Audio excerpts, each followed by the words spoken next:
आसमान घने काले बादलों से ढका हुआ था।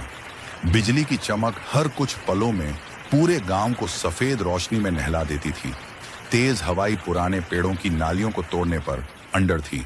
अंदर रामू और उसकी पत्नी लक्ष्मी, 11 साल का बेटा छोटू पुराने लकड़ी के घर में बैठे थे। सुनो जी, यह तूफान रुकने का नाम ही नहीं ले रही है। खिड़कियां लगातार हिल रही हैं, घर की दीवारें कांप रही हैं। मुझे डर लग रहा है, कहीं यह गिर ना जाए।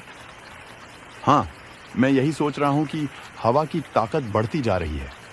शायद हमें बाहर जाकर हालत को देख लेना चाहिए।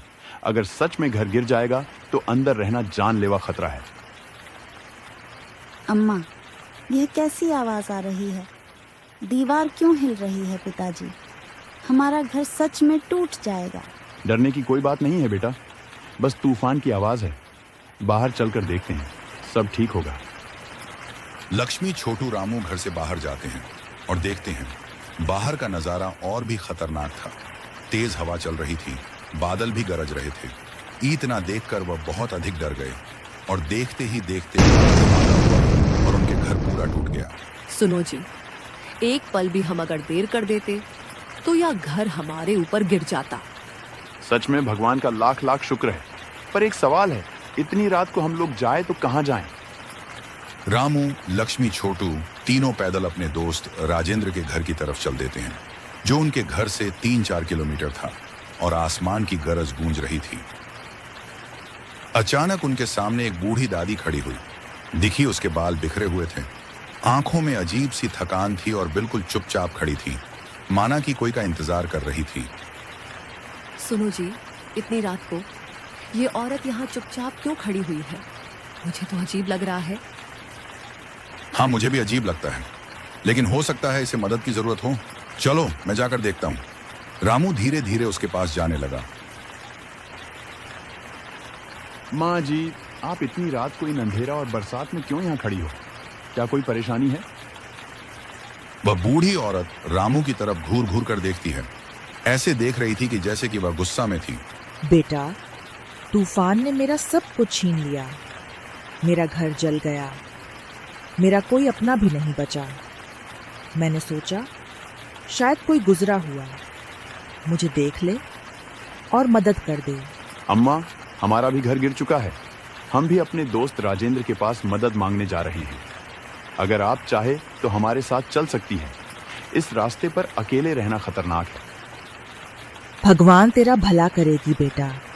शायद भगवान ने ही मेरे खुशी के लिए भेजा है। और चारों वहां से चल देते हैं और रात काफी हो गई थी, लेकिन रामू के मन में एक बात बार बार याद आती थी, है कि इतनी रात के समय में यह औरत अकेले क्यों खड़ी हुई थी। वह मन ही मन सोच रहा था। चलते चलते वह एक बड़े जंगल में पहुंच जाते हैं, जहां से रास्ता खत्म हो गया था। यह देखकर रामू और उसकी पत्नी लक्ष्मी काफी घबरा जाते हैं।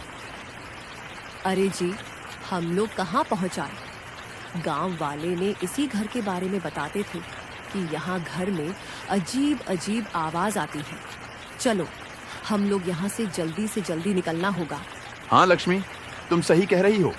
हमें यहाँ से जल्दी निकलना होगा, या जगह और घर खतरनाक है, इसके बारे में हम बहुत बुरा सुने हैं। बेटा, भूत प्रेत कुछ नहीं होते हैं। अगर तुमको लगता है तो तुम मुझे यहीं छोड़ दो। बूढ़ी हड्डियां अभी भी कमजोर नहीं हैं। मैं अकेले हैं इस हवेली में रात काट लूंगी। रामू सोच में पड़ जाता है। अगर मैं बूढ़ी अम्मा को छोड़ दिया तो यह बूढ़ी अम्मा बरसात में मर जाएगी और मेरा ही लक आएगा। मुझे पाप भी लगेगा। ठीक है अम्मा जी, जैसा आप कहती हो। चलो, हम रात इसी में काट लेते हैं और सुबह होते ही यहाँ से हम लोग चले जाएंगे। वह चारों उस हवेली की तरफ धीरे धीरे बढ़ने लगते हैं, जो हवेली के अंदर आग जैसे लाइट जल रही थी और ऐसा लग रहा था कि जैसे कि उसमें कोई रहता है। और यह देखकर छोटू काफी घबरा जाता है। पिताजी, मुझे यहाँ बहुत डर लग रहा है। हम लोग को यहाँ रुकना अच्छा नहीं है। चलो, हम लोग यहाँ से भाग चलो। छोटू, तुम क्यों बार बार परेशान कर रहे हो? तुम टेंशन मत लो, मैं हूं ना, कुछ नहीं होगा। और वह सब हवेली के अंदर जाते हैं। बूढ़ी दादी चारपाई पर बैठ जाती हैं ऐसा लग रहा था कि वह पहले से ही इस हवेली में आई हुई है और वह घूर घूर कर सबको देखने लगी। घर की रोशनी लाल लाल जल रही थी। यह देखकर रामू और लक्ष्मी छोटू काफी घबरा जाता है। अरे जी, हम लोग कहाँ फंस गए हैं? ये औरत कोई साधारण नहीं है। हम लोग जल्दी से जल्दी यहाँ से निकलना होगा। मुझे यहाँ बहुत डर लग रहा है। ये औरत कैसे घूर रही है? हाँ लक्ष्मी, मुझे भी डर लगने लगा है। यह औरत कोई ऐसे वैसे नहीं है। अब क्या होगा? लगता है हम लोग इस हवेली में फंस गए हैं। अम्मा, पापा, मुझे पहले से ही शक हो रहा था कि यह औरत नहीं है, बल्कि यह चुड़ैल है। अब एक उपाय बचा है यहाँ से। जल्दी से जल्दी भागो। छोटू के कहते वह सब भागने लगते हैं और वह काफी तेज भाग रहे थे। वह पीछे मुड़कर भी नहीं देख रहे थे और वह चुड़ैल अपने असली रूप में आ जाती है। अरे, तुम लोग भाग कर कहाँ जाओगे? चाहे जितना भाग लो, तुम लोग हमसे बचकर नहीं जा सकते हो। हम सबको मार डालेंगे। कहीं दिन से हवेली में खून नहीं हुआ है। रामू और लक्ष्मी छोटू भागते भागते राजेंद्र के घर पर पहुंच जाते हैं और वह देखते हैं कि उनका दरवाजा अंदर से बंद था। अच्छा हुआ हम लोग वहां से भाग लिए। न जाने आज क्या हो जाता। पता नहीं भगवान मेरे साथ क्या क्या कराएगा। एक तो घर गिर गया और एक दूसरी समस्या हो गई। अरे जी, मेरा दिल अभी भी धड़क रहा है। आप जल्दी से जल्दी अपने दोस्त को आवाज लगाओ। हम लोग काफी बारिश में भीग गए हैं। राजेंद्र भाई, बाहर निकलो, मेरी मदद करो और दरवाजा खोलो। हम लोग बारिश में काफी भीग गए हैं। आवाज सुनते ही राजेंद्र और उनके पत्नी काफी घबरा जाते हैं।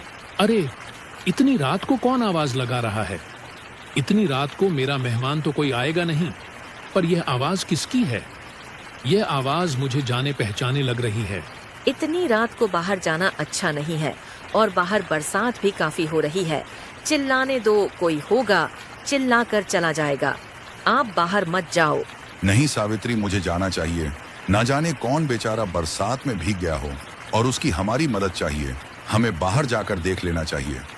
तभी राजेंद्र घर से बाहर जाते हैं और देखते हैं उनका दोस्त रामू खड़े और उनके पत्नी। अरे रामू, तुम और इतनी रात को क्या करने आए हो? और ये छोटू कैसे काफ रहा है? और तुम लोग काफी घबराई हो। क्यों? छोटू, तुम अंदर जाओ, मैं तुम्हारे पापा से बात करता हूं। राजेंद्र भाई, बरसात में मेरा घर टूट गया, सब कुछ खत्म हो गया। इसी वजह से मैं आपसे मदद मांगने आया हूं। मैं तुम्हारी क्या मदद कर सकता हूँ? मेरा भी छोटा घर है, पर एक उपाय है।